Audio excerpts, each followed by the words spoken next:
Life in the fast lane surely make you lose your mind. Life in the fast lane, that's most of the words. Hey, coming in hot, racing into your ear holes. Hot. It's a whole new pod, a podcast where two friends, I could say best friends, but I'm just going to say friends here, go through every Disney Channel original movie in chronological order. Yeah. One of those friends is me, Lucas Melby, joined by... Other friend too, Jacob Telejohn. You know, Jacob could say I'm his best friend. He probably should. Probably. But, you know, we're not going to cross that bridge for myself quite yet. No, it's rough. You want to know something interesting about life in the fast lane? What is that? I actually was in one of my, well, really my only dramatic outing in high school or college was in a senior directed play at our high school. We had some plays that were just directed by the seniors of the graduating class that year. So they were usually pretty small scale. And I was in a play called Life in the Fat Lane. Oh. Which was about a girl trying to lose weight and struggling with that. It was not good, as you might guess from the premise. Not that there's nothing wrong with dramatizing obesity, weight loss and struggles with that. But I only really played two characters. One of them was named Dr. And the other was Fat Tomato. If only. No, that was not the genesis. So as Dr. I played a very stereotypical psychiatrist. Yeah. And my catchphrase was, I said, But not... Or, Oh, okay, there it is. You know, we gotta mix it up. Yeah. I think it was supposed to be all the time. And that was a role that was about 2 minutes, maybe, in length. Yeah. And then another one of my friends and I, we were part of the food police. And we got to talk over some like audio speakers when the main character was about to eat cake. So we said, "This is the food police. Step away from the cake." Jeez. So you can see maybe why I didn't want to do more plays after that. And really wasn't involved with too much of the drama club, except for one program that I maybe resulted in the end of. But that's a story for another podcast. A whole nother pod. Put a cliffhanger out there for you guys. Yeah. Write in if you want to hear that story. Put some email us out. Put some impetus. It's a good one. You won't disappoint. But it's too long for the time we have here. We've gone too long in this intro. Anyways, Jacob, what movie did we watch this week? We watched oh God. We watched Life in the Fast. He's not ready. I never have him start off. Man. We watched Miracle in Lane 2. Could have been called Life in the Fast Lane. Life in the Fast But they might have had to pay the Eagles some royalty money if that was the case. So Miracle in Lane 2. It's not a great name. I gotta write it down. Miracle in Lane 2. It's not a sequel to Miracle in Lane. It's just Miracle in Lane 2. And this is similar to The Color Purple.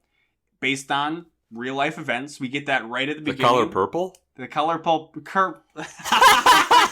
We're falling apart. The Color of Friendship. Well, The Color of Friendship always makes you think of The Color Purple because it's another book, movie thing about racism that also involves color in its title. So yes, The Color of Friendship. Thank you. You catch me, I catch you.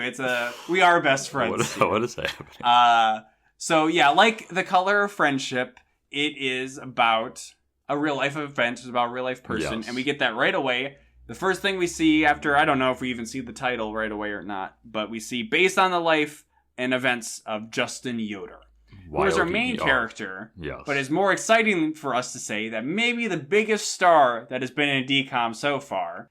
Frankie! Yeah, that's maybe putting it kind of mildly because he kind of peaked early. But yes, Frankie Muniz plays the titular Miracle in Lane 2. That is I don't know where Justin he is now. Yoder.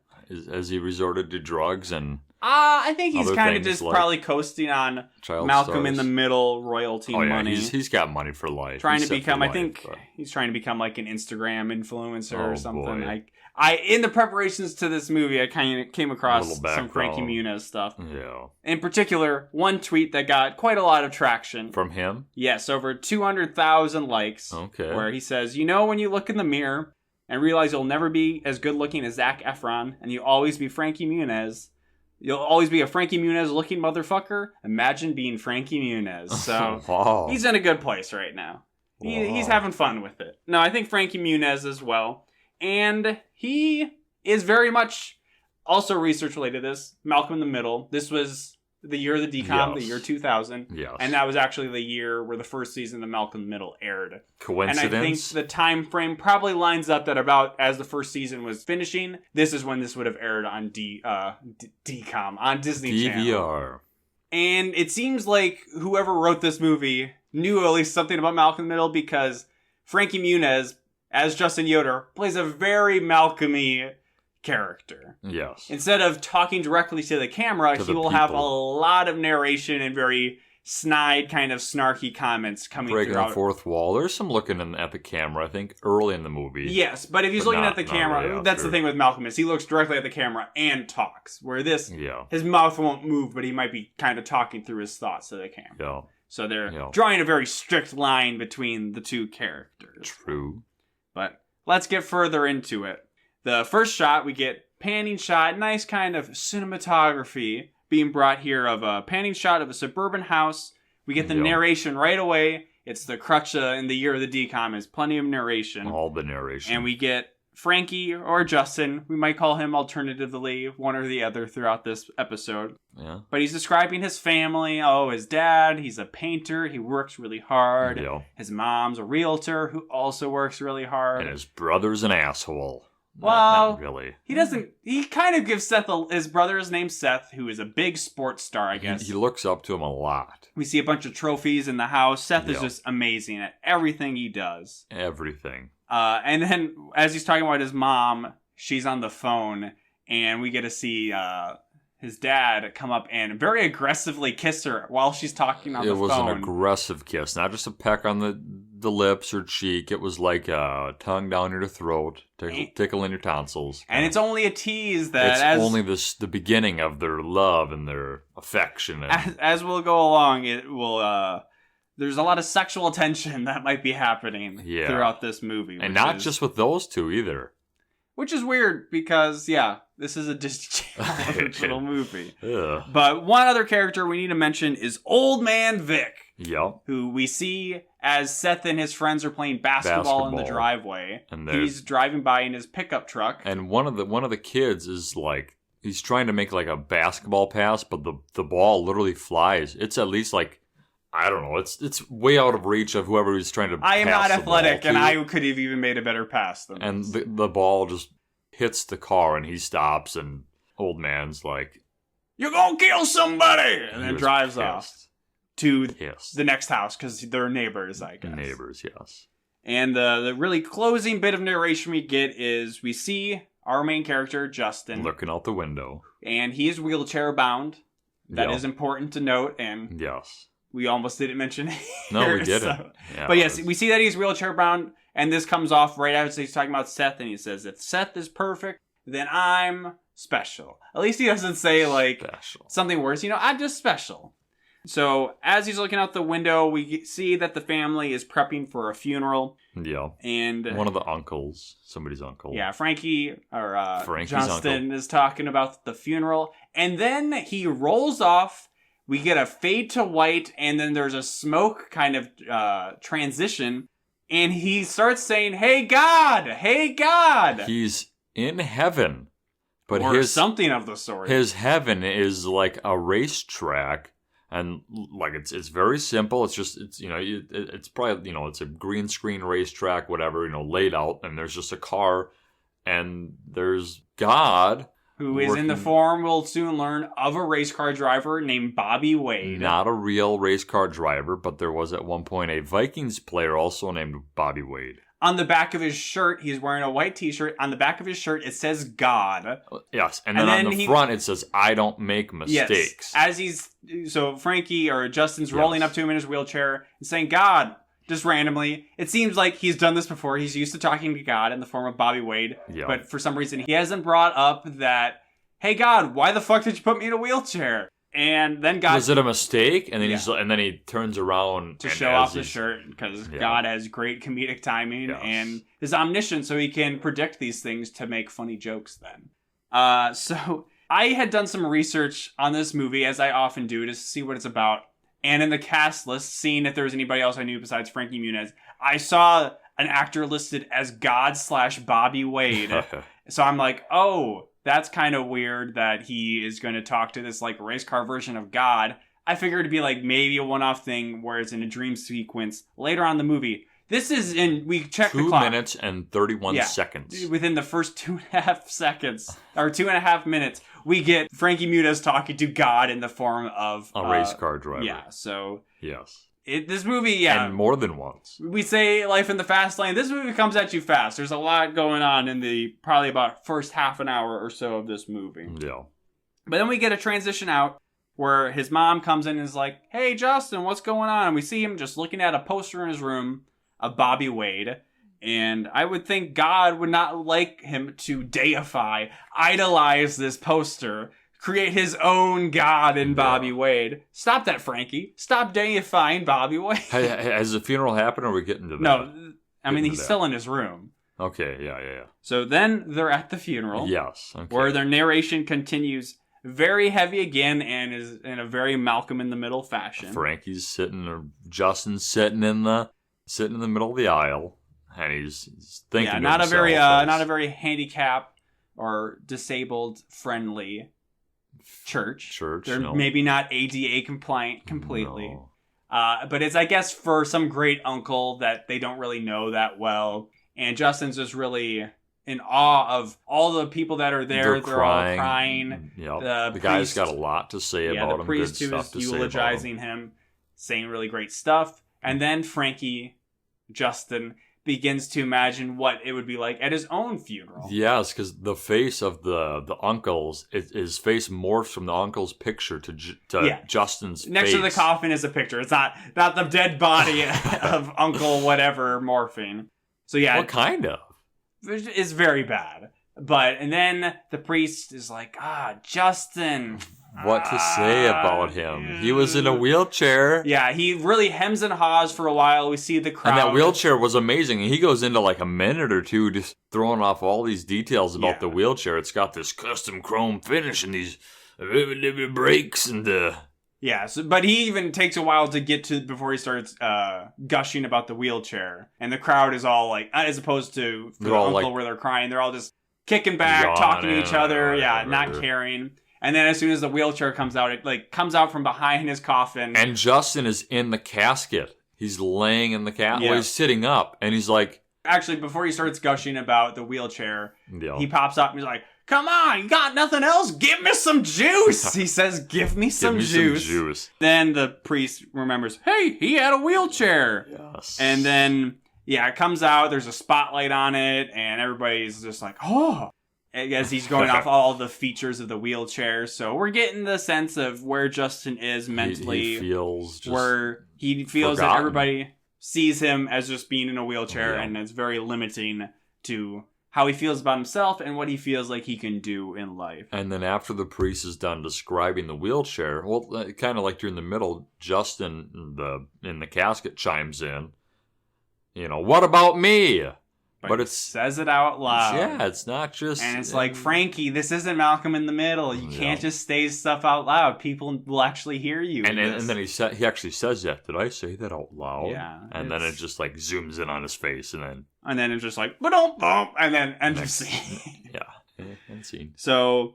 We're laying it on thick very quickly here on of the family dynamics. We see that Seth, beyond just being really good at sports, he's also he blows off Justin at times. We get to see him at a big soccer game where he does really well. And as he's celebrating, he gives his mom a hug and is talking to his friends. What about me? But he just ignores Justin. What about me, brother? Then as he's getting a trophy from his coach, the coach is like, Seth is just like his dad. He's so good at sports. So it's like, we get it. Beyond just being in a wheelchair, he can't really play sports. And that's a big deal for him. And Justin, we learn again in some narration, he just wants to know what it's like to win, to get some cheers, to get a trophy. That is his motivation for the entirety of the movie. And will he ever? Oh. And he's worried, not that just that he's in a wheelchair, but he's also worried that he might not live long enough to be able to get a trophy. Which we can say, as far as on Wikipedia, based on a real person, the real Justin Yoder is still alive. 19 years later, still he's like in his early 30s, I think. Yeah. And we get to see some of the fears about his health illustrated in a fairly comical scene where he's sitting there at the table, he's thinking really hard, and his mom's like, "What's wrong, Justin?" And he says, "Oh, I just got a headache." And then everybody's like freaking out. Well, places everybody, let's go. Well, I think she asked him like on a scale, wasn't it? And he said like an 8. No, I think he just says a headache. Okay, maybe not. Maybe you're projecting your own experiences. Well, I think it was like an 8 that he said, and that's why they freaked out. And then after, like you were saying, the family's freaking out. They're getting all their emergencies, stay over to the night, at the hospital kind of stuff. And then he's trying to chime in and tell them, hey, wait. And then once they're ready to go out the door, the dad's still got the shaving cream on his face.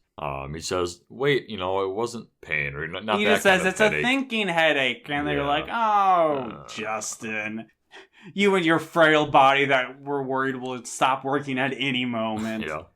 So the next day, Justin is just rolling down the street with Seth and his friends, one of which is delivering newspapers, seemingly in the middle of the day. And as a newspaper boy myself. That'd be pretty cool, because even I delivered my papers late, but that was by like 7:30 in the morning when they were supposed to be done by like 6:30. Yeah. And he's not a good paper boy. He just chucks the paper right at a tree, which is kind of a weird thing to be in the movie, but is important because it leads to a flyer blowing around. A flyer comes out of the newspaper that Justin catches, and it's like, oh, Little League Baseball. Yeah. I should do that. So that's going to be something that comes into play soon, but something else we get dropped in is they pass Old Man Vic's house. Yeah. Where we get to see, or get a little bit of extra characterization of him beyond just being a grumpy old man.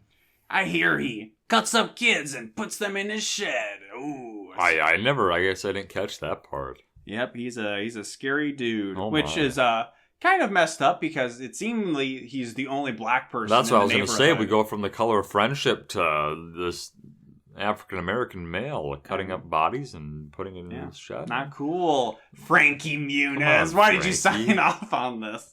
Jeez, Yoder. So, as they're still moving through the neighborhood, Justin lets Seth know, like, hey, I think I'll do Little League Baseball. And Seth's kind of like, I don't know. But eventually he gets convinced. But this will just be one of the first times where Seth kind of goes on a roller coaster of being like a good brother to being a terrible brother. So he's like, you can't do baseball. Okay, you can maybe do it, but you'll have to get mom and dad at the right time. So, which he attempts to do. Well, yeah, so then it's that night they're having supper and Justin's trying to suck up to mom by saying like, oh, this soup that you just picked up somewhere is really good. The son and the dad aren't big fans of the soup. And he's like, yeah, it's so good. Give me more, Mom. And then the brother has to chime in and say, he's just doing that because he wants to play baseball. Yeah, Seth's like, I'll help you out. And then immediately he's like, I see what he's trying to do. He's just sucking up to play baseball. It's like, dude, what the fuck, Seth? Which leads to, make up your mind. Beyond just having those comical scenes with the race car driver as God, we also get kind of weird the extra spotlight scene. And we get weird vignettes or little side things where we get dramatized family court scene where everybody else, Seth, mom, and dad are all garbed up in black robes and white wigs, and Justin is on trial for being able to play baseball, and it's reasonably funny. I found it was enjoyable and just very weird stylistically. I don't think we've really had too much like this in any other DCOM. Something different, for sure. Unique. And eventually he wins over his family. But then they're going to baseball practice and immediately cuts to the coach saying, no, you can't do it. And the mom. And I think Justin had alluded to his mother getting this weird kind of lion rage or something. There's some kind of like rage when somebody says no about him. Well, I think she's doing reasonable that she's overly protective of her child, but also wants him to be able to do whatever he wants and have fun.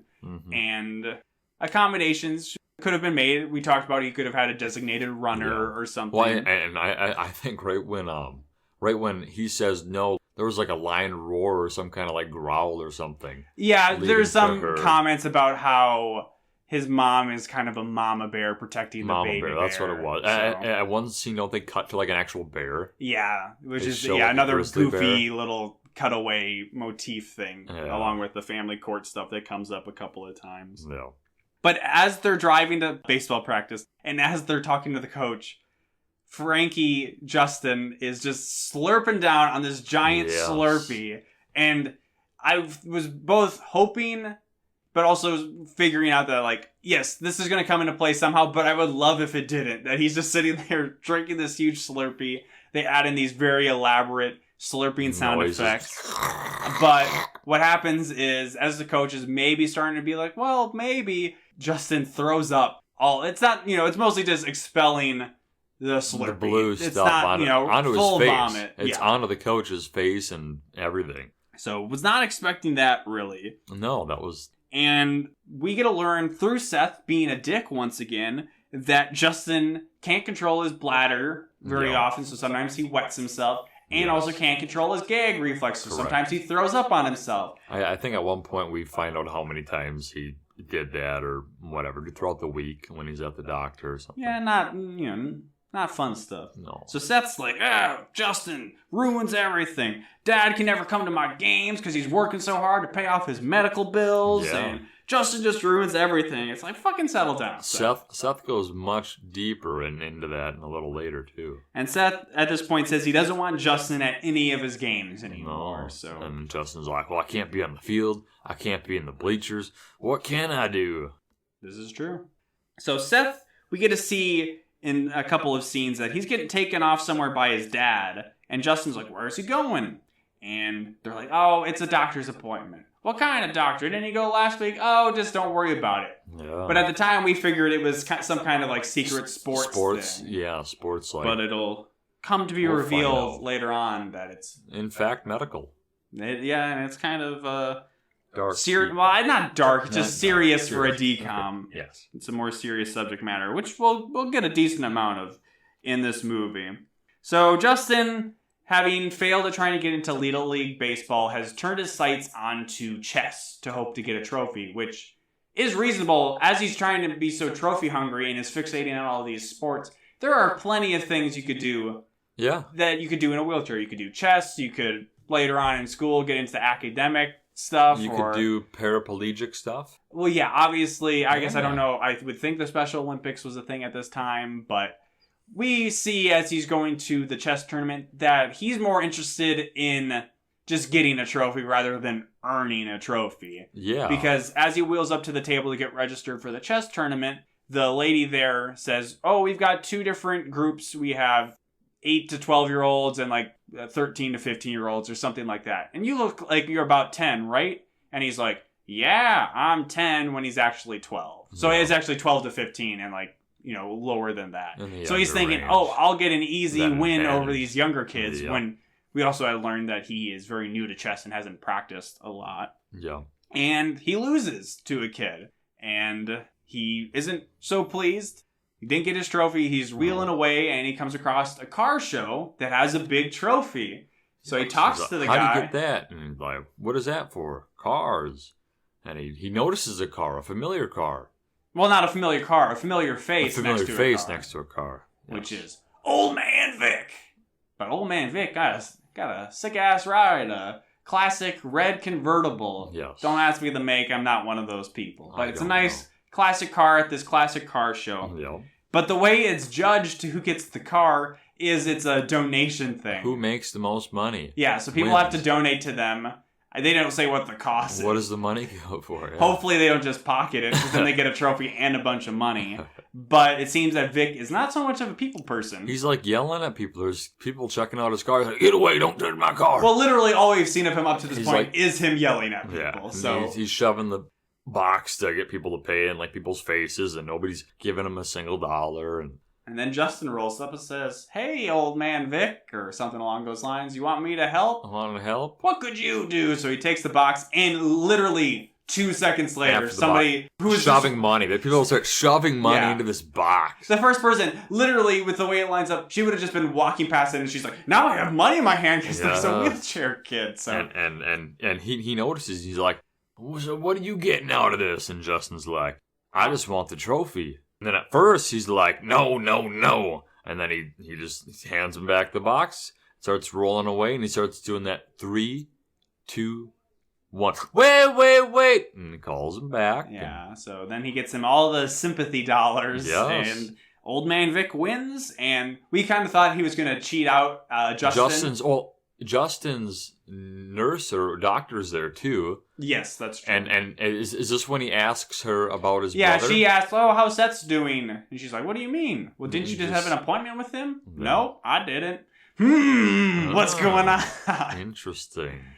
But yes, Old Man Vic wins. He says he'll give him the trophy, and we thought maybe he was going to cheat out on it. No, but he's like... Because we're like, well, if he wants a trophy and he gets it early on, how's the soapbox derby stuff going to come into play? Because so Justin's asking him after the show's over. He's, where's the trophy?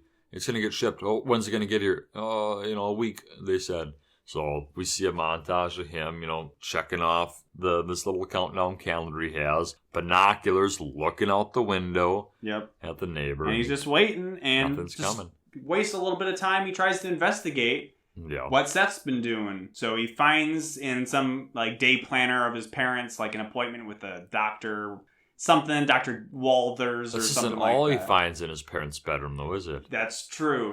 We'll kind of solidify this together later on, but he comes across some strawberry massage oil. You remember the kissing, I hope, that we mentioned earlier, the aggressive kissing. So now you have some strawberry scented massage oil in their bedside drawer. Bedside drawer, So he then calls into this doctor's office and says, "I'm doing a research project. In the summertime. It's summer school. Summer school. What kind of people come to see you?" But he tells them, but we don't hear what it is. We just see Justin's face light up and go, "Oh, really? How interesting." And then he hangs up. So that is still a dangling plot thread, and this movie is not Rip Girls. It does come into play, and we do learn about it. Speaking of binoculars earlier. But eventually, Justin just gets too anxious about his trophy. He hears from his brother Seth that Old Man Vic had stopped by. And we do see him roll up. He's got a box in his hand. And he's like, "Oh, your brother here?" And they're like, "No, he's not here." And he's like, he was going to hand the trophy or the box, whatever, to Seth. But he just drives off. And literally, as he's driving off, here comes Justin around the corner. It's the same time window as the people giving him money at the show. It's just immediately drives in, so it's he should know what van looks like. Was that him? Was that him? What do you want? Do you have a short and fat box or a long and skinny box? And then I think he gets excited that it's a long and skinny box because his brother is just saying, "Yup." Yeah. Yup. Seth's being a pretty shitty brother. Yup. Nope.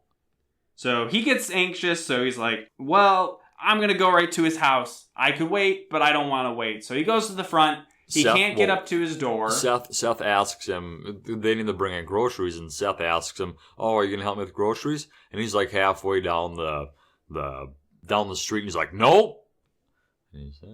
Good. I'm glad we got it. I mean, it just shows he's not helping his brother out.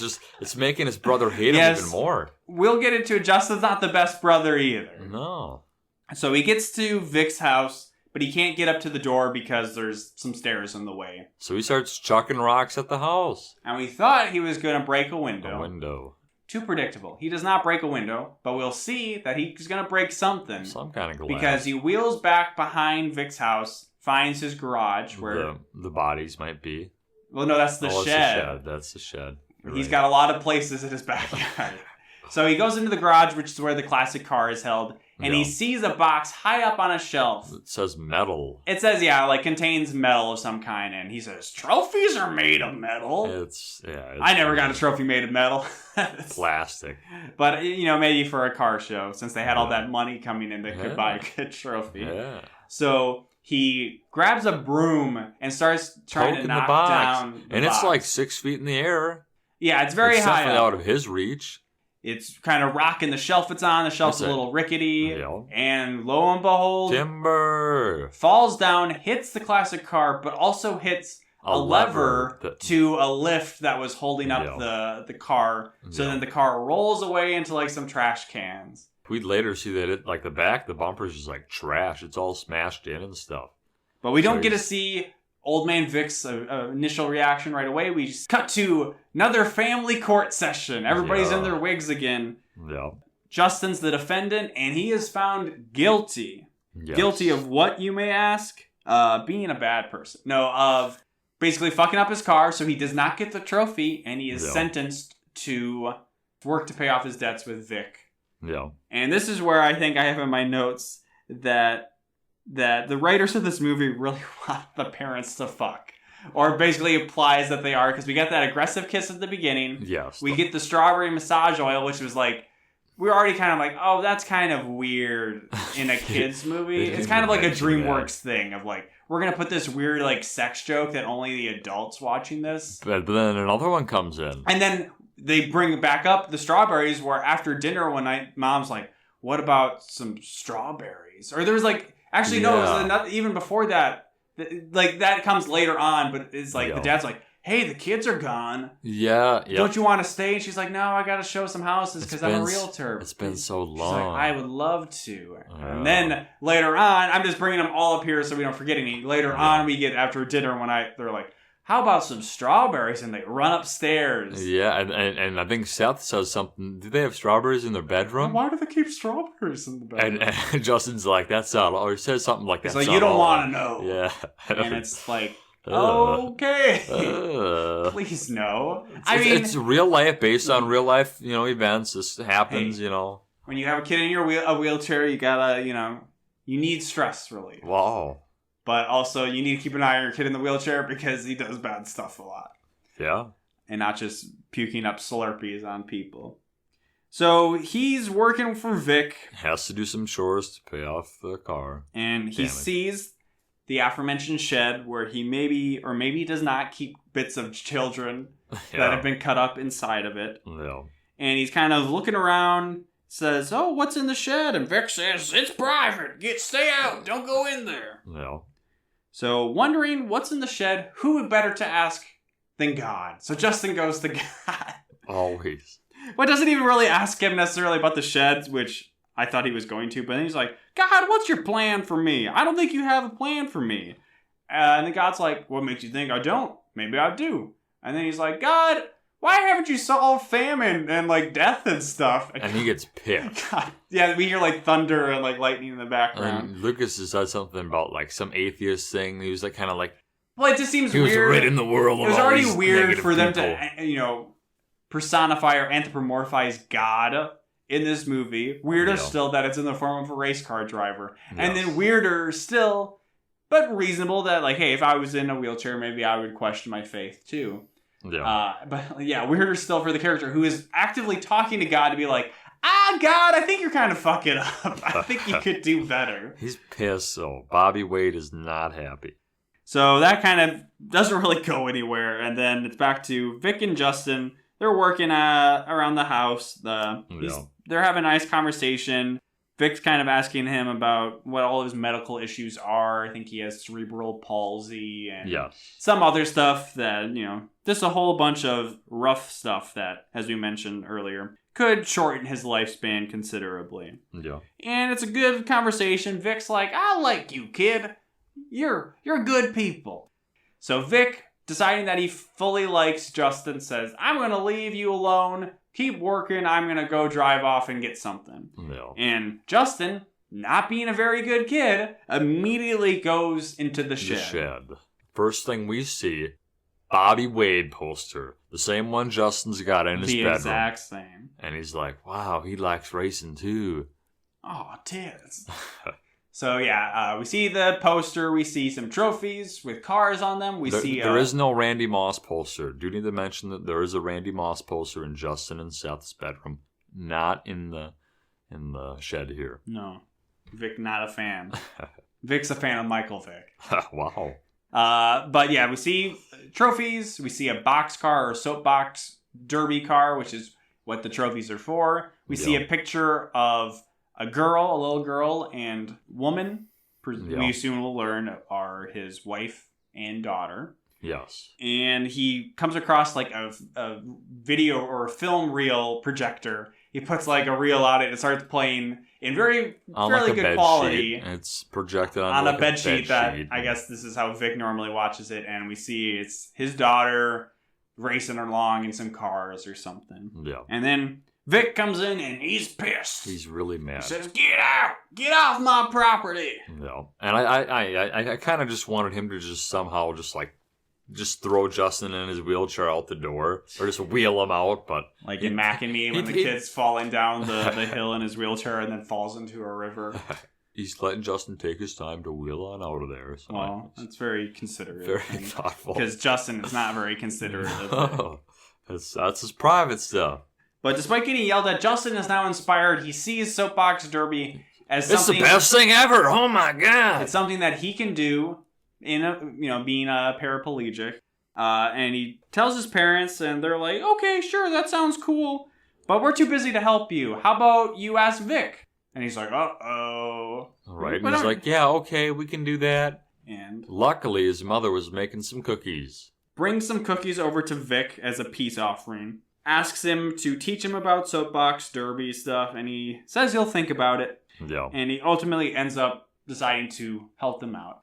So he goes to some local soapbox derby event, because I guess back in this time, those were happening everywhere. Yeah. You were just chirping over local soapbox derby events. I looked, I think the date the Yoder one was in 1996. So it wasn't like, in like the 80s or anything. So it was this movie was made recently after... They had real cars.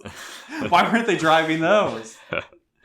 So he's showing them around, going really technical into like details about like weight distribution of cars. Yeah, and he's like, okay, so, he's asking Justin, how much do you weigh? He's like, ooh, that's really good, 70 pounds. That gives us like 160 more pounds to play around with. These cars can weigh, 200 pounds. So, man, we can put some weights in there, some distribution, get you really coasting. It's all about them 1/10,000ths of a second. That's how much people win by. A lot of information. Yeah. We thought we got, a good little rundown about bowling. I knew nothing about soapbox. Well, I think that's probably why they had to go a little bit more heavy, because it's something that people know knows. Bowling, people don't know soapbox derby. In regards to soapbox, you and I did some of those Pinewood Derby races. Yeah, and Cub Scouts. When Cub Scouts, we had an idea about where you'd put some weights on your car. It was all about hollowing it out. Good weight distribution. It's similar in concept, just on a larger bigger scale. Yeah. And at this race, Justin meets a girl, soapbox rival, who she'll become a rival of his. Yeah, because of course. And I want to be like, this is based on a real event. I want to know if Justin did have this love connection, so to speak. That's what I thought it was going to turn into, but it doesn't. Yeah, it maybe doesn't. It did. It's fairly reserved, but at this point, I just was thinking it's funny. It's like, is he going to get a girlfriend out of this? And the real life Justin would be like, I didn't get a real girlfriend. Why are you making my life seem so cool, Disney Channel? But then Justin... at this event, keeps asking Vic questions and say, like, you're going to really help me out, right? But Vic says, no, All I said was I'm going to show you, get your toes dipped in the water here. But after that, nothing. And then... that changes. Justin says, is it about your daughter? And he's like, none of your business. Yeah, he's pissed. We get to see Justin and his dad struggling to build a car, soapbox car. Lots of struggle. At one point, they're in the garage and... his dad's trying to, sand down the shell of the car or something, and he puts his foot in a bucket. He almost falls and, sands off his face. Yeah, and one day Vic comes over to return the empty box of cookies, the cookie tin that he had, and sees them working, and basically decides to help them. What are you doing? That's not where that goes. You're doing it all wrong. Yeah, he basically just decides to help them because they're so bad. So, I'll show you how it's done. And we get to see that Seth is... increasingly jealous of Justin because he's getting a ton of attention from his dad. And we know that Seth is a little peeved that his dad never makes it to his games because his dad's working all the time, which he views as being because of Justin. To pay for them medical bills. And he talks to his mom and says, Mom, why are you guys letting Justin do this? He's not even going to win. And then the mom says, well, we don't expect him to win. We just want him to have fun, which is a good outlook. And we get to see that Seth's anxiety about his dad not caring enough about him is well-founded because he has another big game. This time it's a big baseball game. Yeah. And the dad doesn't end up making it. He promises. He scouts honors. The wife even has to tell him, if you really got to show up for this one, bud. And he's scouts honor. He's got his 3 fingers up, hand on his heart, and he's crossing But he's too busy trying to figure out how to make a brake for Justin's soapbox car because... typically, they use foot brakes, but obviously he can't do that, so he goes into his van as he's about to drive off to the baseball game and pulls the parking brake. And he's like, oh, cars have handbrakes. And it's like, see, they have to set this up because people watching Disney Channel original movies are children. Yeah. They cannot drive, so they don't know how cars work. Yeah. But any adult would not need to have an epiphany in his van to figure this out. So I just thought that was kind of silly. But then he runs back inside, works the night away, never comes to his... Well, he comes to the game, but it's one of those things where right as he's driving up, then they shut off the lights and the field's dark. Lights are off, and he gets home, and his wife's sitting in the chair, pissed, not offering him the nookie, tonight. And Seth's out in the garage. Yes. So Seth and Dad get to have a bit of a DCOM moment, but Seth's not receptive to it. I mean, we almost thought he was going to walk in there, Seth just kicking or chopping up the boxcar just to, get rid of all those, just get a little attention back on him. But he's not. He's just staring at the workbench. And it's some story about he's like, how I just want all the best for any of my sons. I want to be able to cheer for both of them. Yeah. But Seth's like, well, by wanting to cheer for both of us, it means you never cheer for me because you can't cheer for Justin, too.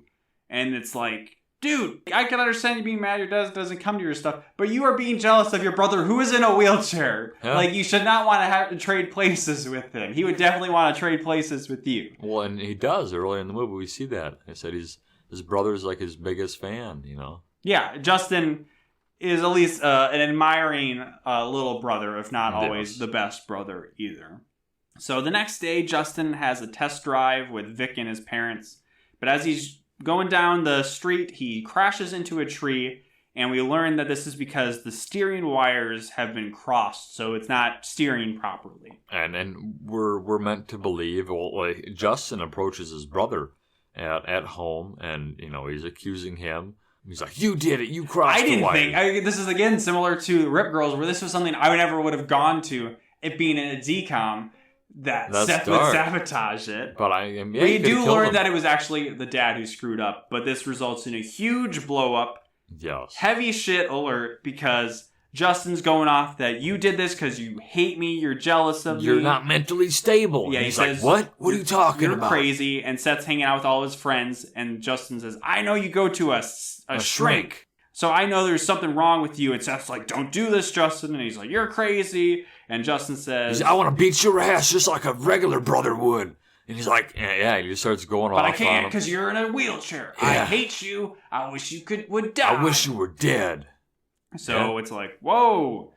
And I do feel compared to, I guess we haven't really had a ton of sibling relationships in a lot of movies. Something goofy too happened wasn't it like very another goofy cut movie? I was gonna say wasn't something like not so serious happen right after this? Is it like a heaven scene maybe or something? Yeah. Yeah. But thank you for interrupting. Yes.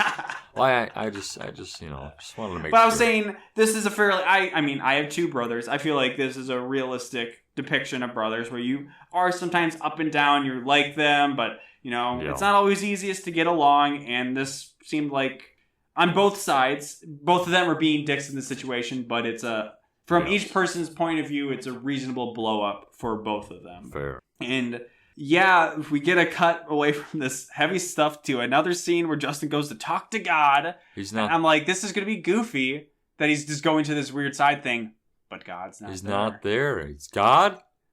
Bobby Wade? Justin killed God. It's just a big panel. There's nobody there. Just an empty heaven. And then we get a big racing montage where the car is all set. He's doing well enough. He's not always winning these races, but we just get a bunch of them. He's getting better. He's finishing the races, which is what he's excited about. I finished the race. But a montage like this, you'd expect it to be some triumphant, maybe even some upbeat rock music, but we get a kind of weird, sexy sex. We get a sexy slow jam hip hop song, and it's weird. What is happening? Doing this all R. Kelly crap off? It's one of those where it's is this a Disney owned girls group that they're trying to push? Putting their single out there somewhere, as we got in something like Smart House. Yeah. I don't know, but. What's important is he wins and is coming down to tri-state regionals, where it's his last chance to get a trophy for this season. Dad thinks he's going to win. He's really hyping it up. But Justin is getting one of his serious headaches. Yes, big migraine. Not like the thinking one. Like Yes. this one, he's like starting to pass out already at the starting gate, and he's. But he goes through with the race and ends up crashing pretty badly. And, it's a dummy that's showing the car. But it's nuts. And it's edited together well to see like a pretty hard crash. And he's in first like this whole time. Like they end up saying like he was like 90% of the way, in first till the very end there. I mean, the whole time when these races probably last about 30 seconds. Yeah, and I thought he almost crossed. He crosses in front of the other driver, and I thought he like crossed like the finish line too as he did it. So I'm like, oh, at least he won out of this whole deal. Actually, yeah, that makes sense now that they can't cross over to the other person's lane. He's got to stay in lane 2. True. And that's why he didn't win, is because he would have gotten disqualified. Yeah, because he does cross the finish line. Yeah, and then crashes. Yeah. So, like, he goes over the curb, and what does he run into? Like a pole? I don't know. Something. It's bad. Yeah, it's bad rough. Accident. He does survive. We see him in the hospital, where he wakes up and sees Bobby Wade. God. Wouldn't you believe it? It is Bobby Wade. And he does say, God? Am I in heaven? He's like, I've been called many things. The Dale Earnhardt was known as the Intimidator. Richard Petty was known as the King. And he just kept going off on a couple other I'll drivers. take God. But no, Bobby it's Wade. the real Bobby Wade. And he's like, what do you mean? And he's like, yeah, I'm a friend of Vic. And Vic says you're a good down the stretch. This is based on a true story. But from what we were able to come up with, Bobby Wade is not a real person. So did Justin even own up to being like, yeah, I talk to God all the time? Or is this some weird insert from Disney? I feel like it probably has to be.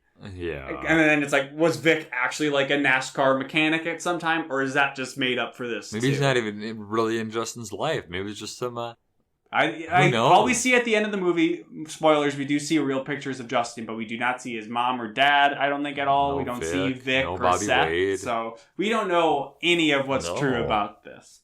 I'm assuming it's all true, including the girlfriend character. Yes, but what does come out of that scene is, Bobby Wade's asking, Justin, how can I be a better driver? And he picks up a bedpan. It's one of those things where it's like, is he actually getting advice, or is he just trying to be like Make-A-Wish kind of John Cena being like, how can I beat the Big Show in this upcoming match? So he's like, oh, you got to grip the steering wheel like not this. Not that hard. You got to do it just like you're shaking somebody's hand. Which do soapbox? We don't even really see, I don't think, that if soapbox derby cars have a steering wheel. I don't think they show it to us. There is steering. They steer it somehow, but we don't know if it's an actual wheel. Yeah, right. It's so why would he know about that? But yeah, he has a bedpan, and then I guess he leaves with the bedpan because Justin's parents come in, and he says, I just talked to Bobby Wade. And then they're like, yeah, okay, you've said a lot of crazy stuff. Your head, true. You got to drain the fluid out from your brain or whatever. And then for whatever reason, he's like, yeah, use my bedpan. And then he's like, well, you're going to have to call the nurse. Yeah, it was also another DreamWorks like a joke where DreamWorks loves putting in poop jokes. Yeah. And then weird sex stuff for the parents. So his parents stop by and they're just like, we're so glad you're safe and healthy-ish. Yeah. But we want to let you know you lost the race and we're fine with you continuing to race. But I think the dad was worried that he pressured him into winning because he's like, you're going to win the trophy. He's going to win. So they say, if you want to continue a soapbox, do it because you want to, not because you feel that we're pressuring you to do it. So they come home and we got this little scene earlier where Seth was getting an answering machine message from one of the Derby officials. He picks it up before the call's over. But we don't get to see the rest of the call. No. But the dad comes home, starts playing the message, and Seth's like, no, cut it off. And they're like, why? Okay. The other driver had to drop out, so the winner of the regionals, so Justin can go to nationals. And they're like, oh, that's great. And Seth's like, are you fucking kidding me? You want him to die? And I'm kind of with Seth that he's like, maybe this isn't safe. Maybe it's kind of too dangerous for Justin. Yeah. Really, this could have, if Justin was doing anything when he had one of these headaches, something bad would have happened. It's not the soapbox derby. It was like a rough crash, but I can't see anything worse happening that wasn't already going to happen with this headache. But Seth, seeing his brother crash like that, kind of coming around towards being a better brother. Yeah. So his dad tells him, like, hey, It's okay. We think this is really good for Justin. So they're going to go. So Justin gets to drive. They're about to leave the house. And then Vic rolls up in his classic red convertible. Nice old car. And Justin gets a ride in that with him to Nationals. And sticking with earlier where we had that really heavy scene between Justin and Seth, and then almost a goofy scene with God afterwards, we get another heavy scene, or goofy scene followed by a heavy scene where we see Vic, there's some older lady pulling up in a blue convertible being like winking, honking, but like, hey, how's it going? And Vic's like, ha, I should have done this sooner. And it's just like, what is why are the writers so fixated on these people's like love and sex lives? Yeah. Focus on Frankie. That's who's important. Frankie. But then right after that, he's like, yes, my daughter, she used to. He's got a smile on his face. He's talking about this. He's all happy. It's like, yeah, my daughter died, and a swimming accident right. Yeah, it's weird. It's like week. You would think it was like a derby accident, but it's like, no, it was an unrelated swimming accident right before regionals or nationals or something. And he's like, my wife died a year later. Doctors said it was this and it was that, but I knew it was a broken heart. So I was left alone, and I just closed myself off from the world. I huddled up in the fetal position into a ball and just cried like a baby. And once you know it, then you came into my life and ruined it all. Yeah. Oh, sorry, Vic. No, it's the best thing that's ever happened to me. Right. So, kind of a nice moment. He was very happy. So they roll up to Nationals, and I guess Soapbox Derby Nationals seems to attract some of the same fandom as Winnebagos, some actual NASCAR. They got all these campers. People are walking in droves. There's some people with some tank tops and from what we can see, it's not even the first day of the race. Like, they don't race it till the next day. So, like, for fans to be there, it's like, what are they doing? But that's the NASCAR way. Nationals, baby, Nationals. You camp out in what's the area where, like, those... he knows. He knows. Not off the top of my head. He's a big... NAS head. Gearhead. I've been to a couple races. You'd have to ask Ricky. Ricky would know. I've been to a couple. I have a post of Dale Earnhardt Jr.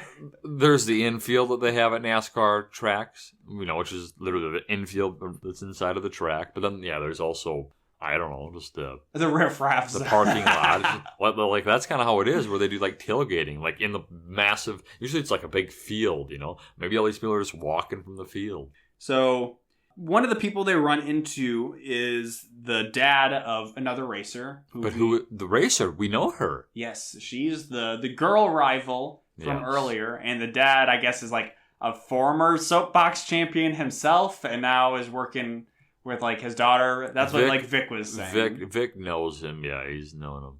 And when Justin and family are away, Justin's derby car, which is kind of updated and now says just in time. Yes.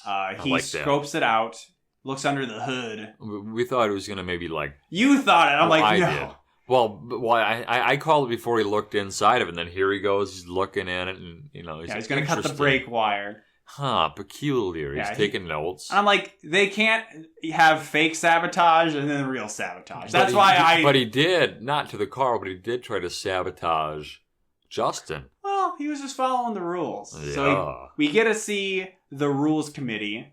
Yes. Well, actually, before that, they're in their hotel room, and they're like having breakfast, drinking Sunny D and eating watching TV, powdered donuts, watching the NASCAR, and they're watching TV where they see Bobby Wade, and Seth's like, "Remember when you said you talked to Bobby Wade, you dumb fuck?" He's like, "Yeah, what's he gonna use your advice, Justin?" And over here, Bobby Wade is. He's like, "Yeah, I learned something. I learned how to, hold the wheel." And he's like, Justin's like, "See, that's the advice I told him." He's like, "Yeah, sure, whatever, kid." But the thing that is so stupid that Seth doesn't believe him is he's holding a bedpan, which is what he said to his parents in the story. Yes. And the fact that he even still has it, or he took it anyway, that's hospital property. I don't think Justin owned that. But then Seth's still like, yeah, okay, and then, what's the name of the driver? Oh, he's a young, up-and-coming rookie in the Soapbox Derby. Justin Yoder. Just in time, I call him. And if only Seth, who was eating a big bowl of milky cereal, just like did a spit take. But no, spit takes are only for Justin puking up on baseball coaches. Yes. So, Slurpees. Again, not that it's really a big deal to point these out, but a dangling plot thread that is tied up, unlike in Rip Girls. Yeah. Questions get answered here. Yes. But they're interrupted then, as they're eating breakfast, by somebody from the rules committee coming in to say, we've been tipped off that Justin is using a handbrake. And per the rules, I'll say it again, a dog can play basketball, but you can't use a handbrake. You have to use a foot brake. That's true. So... Like, what do you think? Our sons are crippled. He can't use no They feet. definitely do not say their son is crippled. He refers to himself as crippled earlier in the movie. Well, and also the girl rivals down. Like, what's that crippled boy? And it's like, he's disabled. Well, I think the daughter, the daughter. She says he's like him. physically disabled. Yeah, the daughter corrects him, so they're trying to send across a message that people with disabilities. Send across a message, slam on the table. People with disabilities. Jacob is very passionate about disability access for people. Yes. So the family, obviously not happy about this, they get to make their case in front of the whole rules committee. It's Mom, Dad, Vic, and Justin. Yes. And the rules committee is just, they hear, it's like, you should make it accessible for everybody. And it doesn't matter because they only break after the finish line, which is like, that makes a lot of sense. But none of the guys on the committee are like, they're all a bunch of old fuddy-duddy white guys. Yeah, they're just like, I think we've reached our decision. And boom, here comes...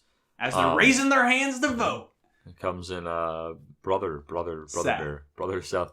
Seth, the Egyptian god of death, and also the brother in this movie. Seth comes in, he's like... It's a really weird lead-up.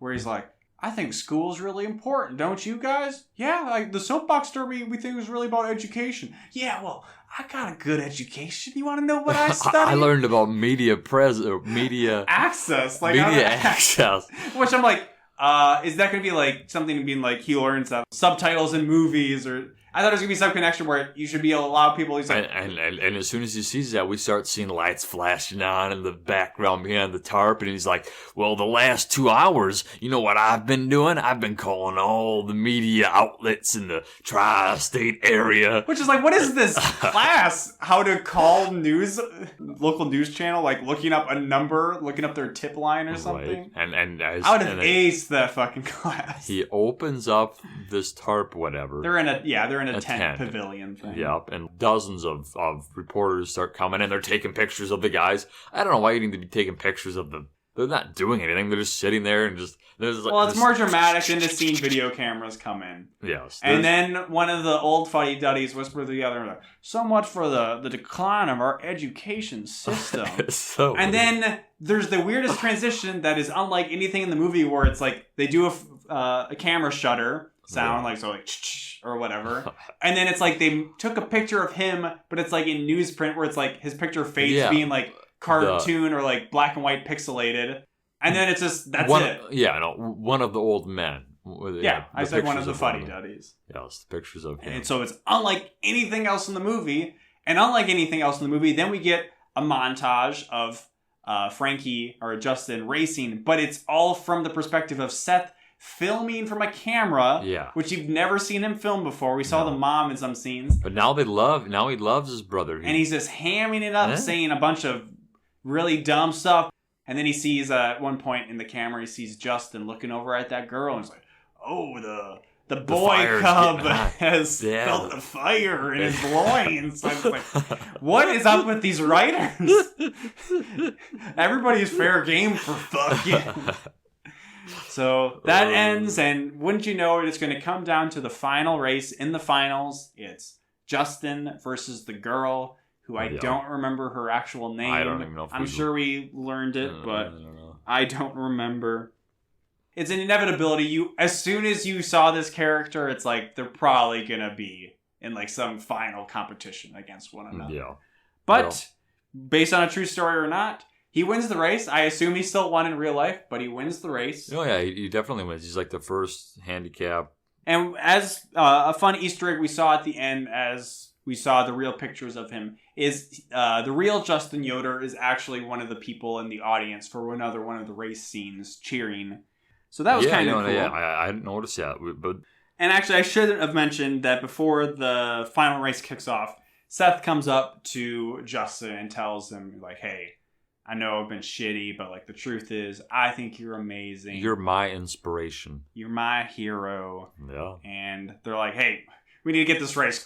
Clear the starting area. So then he leaves, and with that great motivation. That's all he's thinking. He's like, usually I'm thinking about the wind brushing against my helmet, this, that. But all I was thinking about was Seth's words. And then it just keeps repeating in his head. It made gravity work better for him. You're my inspiration. You're my inspiration. Yeah, and I said, it's like, this is some weird, like, Seth ASMR. You're my inspiration. Oh, my gosh. A little aside, we recently had a family camping reunion for my dad's side of the family. And you guys did ASMR. What? Oh. One of my cousins who is, like, teenage was eating Pop Rocks and just had his mouth open. And one of my other cousins who's like 10 or 11 was just like, ASMR! ASMR! What the hell? And I was like, no! Oh, no. I don't think that's ASMR, and also, no, I don't think you should know that. Because I'll say it, people are like, ASMR, it's just for like, people like that tingly feeling, and it's like to help them fall asleep. Well, you want to know what that tingly feeling is? It's sex stuff. People like it because of that. Don't try to tell me any other way about it. So that's why I was like, no ASMR at this campground. So he wins the race. Everybody's mobbing him. They give him the trophy. And if this was any other DCOM, we would have just had a freeze frame. He's holding the trophy. Did we get any freeze frame this movie? Well, we got that weird, like, on the fade to newspaper print one. But beyond that, no. Yeah. So, wow. DCOM's 1, us 0. So yeah, they mob him, he gets the trophy, and no freeze frame. It's actually the cover of the movie ends up being like him with the trophy, so spoiler DCOM. Yeah. But the final scene, it's another panning shot of the house. We see the dad outside playing shooting hoops. Playing some b-ball up by the hoop. With Seth. So Seth's getting the detention. Seth probably deserves detention, but he's getting the attention he's always wanted from his father. You see Justin. He's looking through the window, happy about what he's seeing. He looks over at his trophy that's high up on the shelf, out of his reach. And he pops a boner. Seems kind of weird. Not the boner, that's natural. Yeah. But it being so high up that he can't take it down and look at it. Has his name on the trophy. As he's looking at the trophy, it fades into another segment with God. And I don't really know what he was saying at this part, but it's, kind of closing thoughts. Yeah. And for some reason, God's like, hey, want to have a peek at heaven? So we see not pearly gates, but more like steely gates. Steely Dan. Yes. Steely gates. Instead of St. Peter welcoming you in, it's Steely Dan at the Steely gates. And he opens up the gates, and we see that not just some people, every person in heaven is in a wheelchair that has angel wings on it. Not on them, on the wheelchair. On the wheelchair, so that's how they fly. They're flying around. They need to be in the wheelchair to fly. They're just constantly moving. That's all it is. Just a giant sky with people flying around in wheelchairs. And it's everybody, literally everybody we see, and at least what we've described as Disney Channel effects. It looks bad. It looks like some of like the animated cartoons in like Monty Python.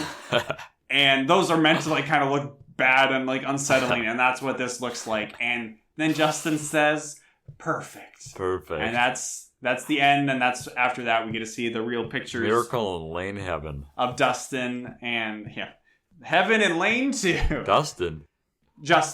We see Justin, the real life Justin. We get little details about him where that's when we see the photo from the handbrake that got developed. The Justin brake. The Justin brake. Yeah. And cool real life story. Probably fictionalized in a lot of different ways. Well, yeah, we'll maybe reach out, and find out how much actually happened in his parents' life that he was aware of.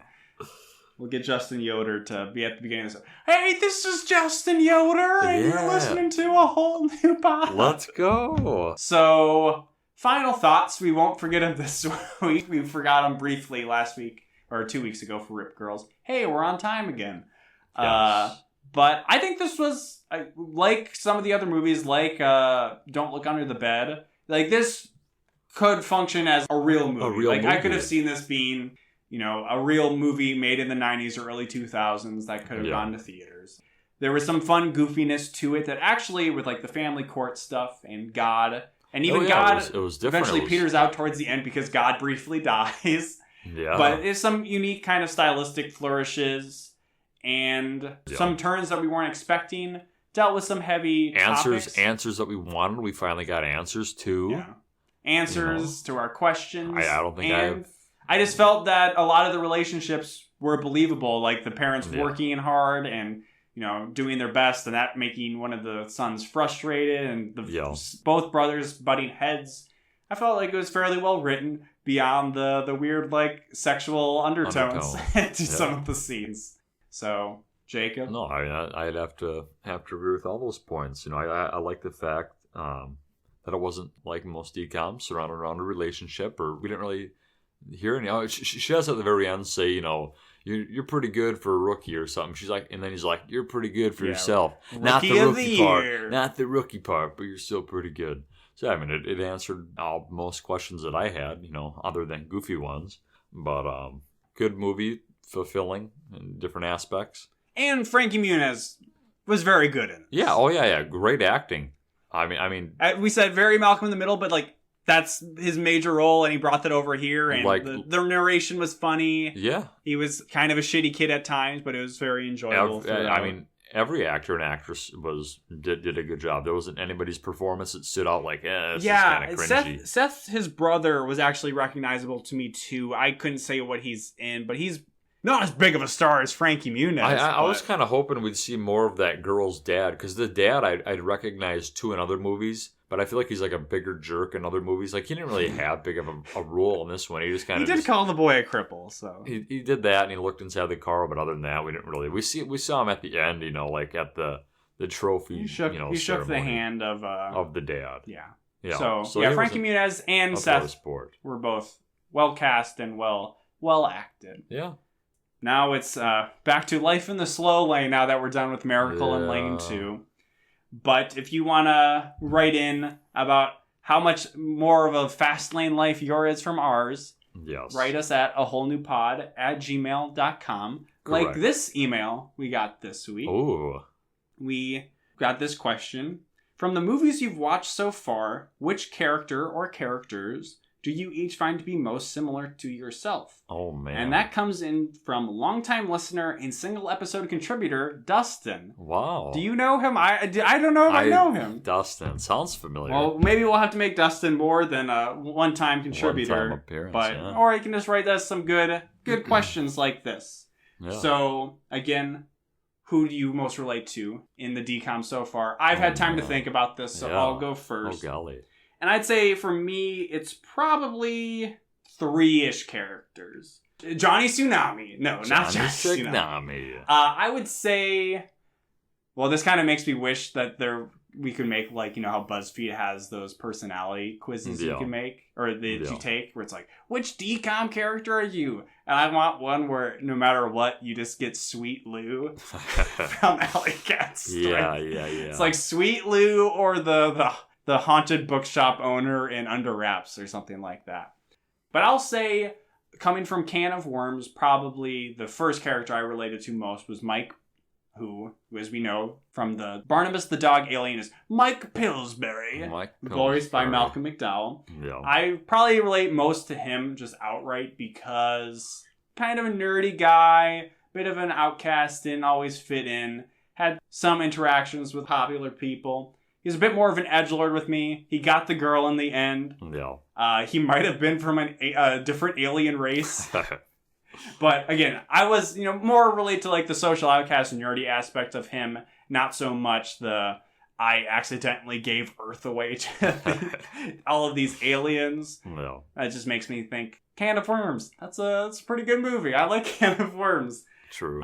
Secondly, related to Can of Worms, we get one of our only recurring actors of Gilbert and that was not mine. Gilbert, where again, kind of nerdy. That's what I was gonna take from Under Wraps. The third wheel in 2 different movies. Yeah.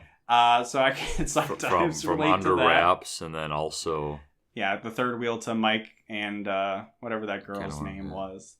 But then also I feel. I can't remember her name. The main character in Rip Girls. What was her name? Whatever her name was, I kind of also related to her feeling that she's kind of like more passive in the way she lives her life. Sydney, yes. I'm not as just kind of like quiet, grabbing life by the horns all the time, putting myself out there. Yeah. Despite what this podcast may show, I'm not a very cool person. And I don't know if this podcast shows that or not. But yeah, I can relate to having to take more risks and get out there and hit the big waves. But not in a Johnny Tsunami way. Johnny Tsunami way. All right. So you're free to say Gilbert as well. Yeah, or I mean... we can even expand it to other DCOMs that maybe we haven't watched yet that you remember. Oh, man. Or you can just say, off the top of my head, I'm the most like this character because I remember this character from as a kid. Well, I mean... kind of the same route you went, with both Sydney and Gilbert. Kind of like, we kind of have the same, personality. We're kind of reserved, laid back a little bit. Me and Jacob, we're just two peas in a pod. You couldn't ask for... We're just like a mold.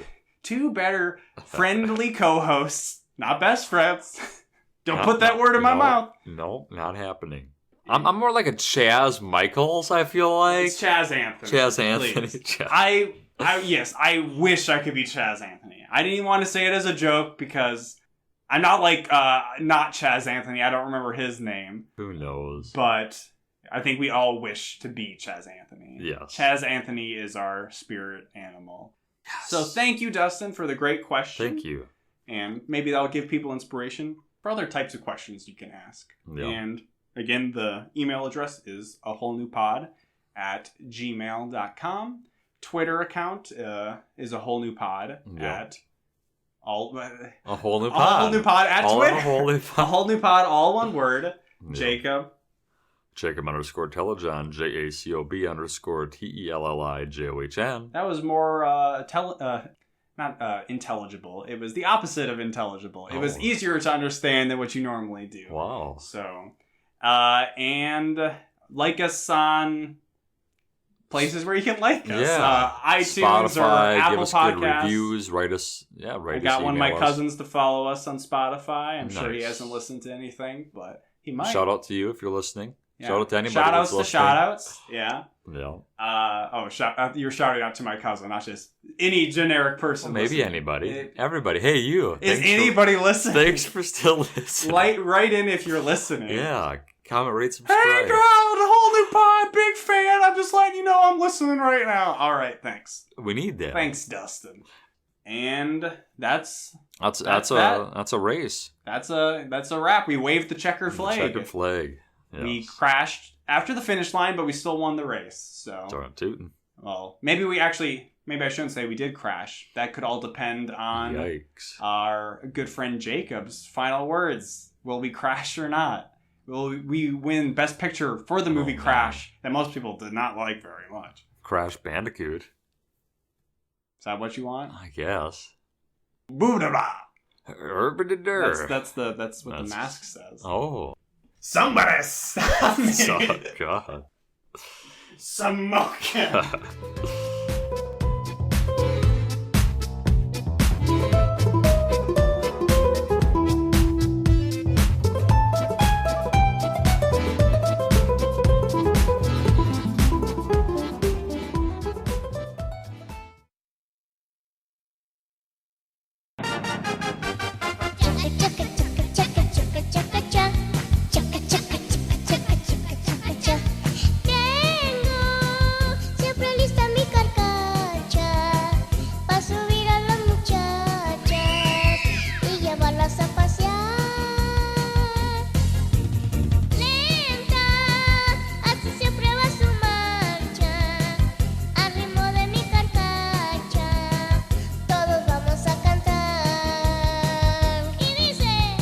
Chaka chaka chaka chaka chaka chaka chaka chaka chaka chaka chaka chaka